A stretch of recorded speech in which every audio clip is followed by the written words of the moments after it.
stranger arrives. One who bears the mark.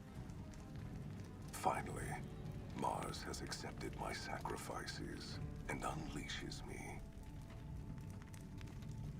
You are the courier Lord Caesar has spoken of. The slaughter begins then.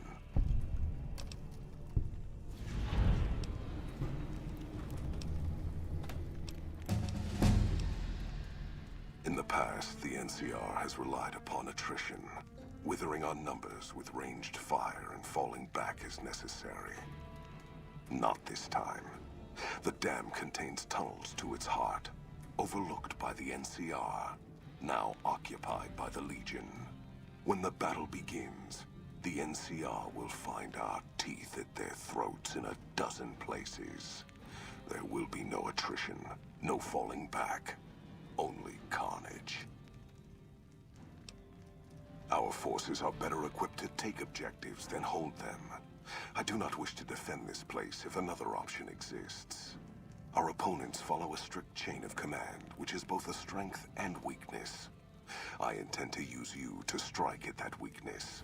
Find the enemy commander, this General Oliver. Kill him or his resolve. Do this and his cowards will retreat, leaving the dam to us.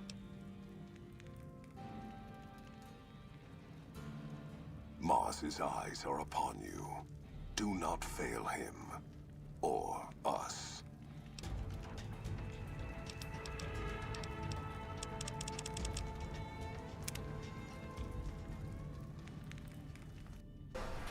So you must be the courier the reports mentioned. Pass this message on to your commander. Hoover Dam will not fall while I still draw breath.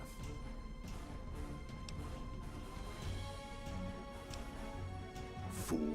We've fortified this place to hold out indefinitely against an army. What chance do you think you have?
What's up?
This slaughter pleases me.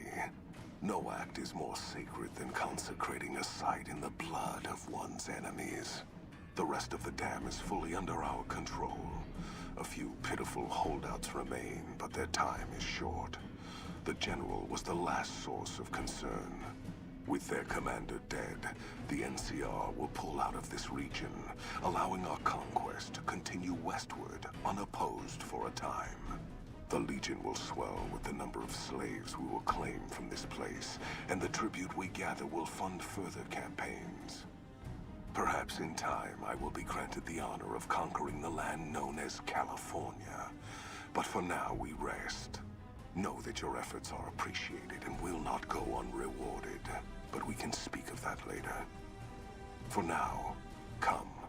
We must see to the burning of the dead.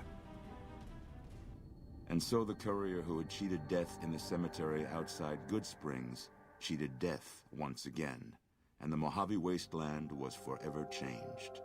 Caesar entered the Strip as though it was his triumph. The Legion pushed the NCR out of New Vegas entirely, driving them back to the Mojave Outpost. The Legion occupied all major locations, enslaving much of the population and peacefully lording over the rest. Under the Legion's banner, civilization, unforgiving as it was, finally came to the Mojave Wasteland. The Legion marched over the Hoover Dam with the help of one who was as brutal and merciless as the worst of them, the courier. Caesar honored him with a golden coin, minted in celebration of his contributions and distributed throughout the wasteland. Without organized leadership, the remaining boomers slowly drifted away, leaving Nellis Air Force Base to be flooded by prospectors and scavengers. All of the boomers' accumulated knowledge quickly scattered, and their existence slowly faded from memory. Buried beneath tons of rubble, the Mojave chapter of the Brotherhood of Steel was no more. Those few who were outside the Hidden Valley bunker when it was destroyed settled into new lives, or headed west to find a new chapter to join. The Fiends attacked Camp McCarran during the Second Battle of Hoover Dam and suffered heavy losses. Caesar, unimpressed with their performance and their dependence on chems, had them exterminated. After the Legion's victory, Caesar, out of a strange respect for his old fellows, allowed the followers safe passage out of the wasteland. Reluctantly, the followers accepted the offer and abandoned Old Mormon Fort to the Legion. The Legion, preoccupied with its acquisition of New Vegas, scarcely took notice of the town of Good Springs. Many locals moved on, fearful of Caesar's long shadow. Only the old and the stubborn remained. As reward for their loyal service, Caesar forcibly integrated the great Khans into the Legion. The sick and elderly were killed. The women sold as wives to ranking officers, and the tribe's identity was annihilated. Though many great Khans mourned the death of their tribe, many more were ultimately satisfied with their revenge against NCR. After their victory at Hoover Dam, Legion troops rolled through Freeside. The kings tried to fight back, but most were killed, and the rest fled into the wasteland. Armed with a wide array of improvised explosives and stolen weapons, the Vault 19 powder gang tormented the Mojave Wasteland for years. Citizens of the NCR were favorite targets, and they always suffered the worst fates. And so the courier's road came to an end, for now. In the new world of the Mojave Wasteland, fighting continued, blood was spilled, and many lived and died just as they had in the old world. Because war never changes.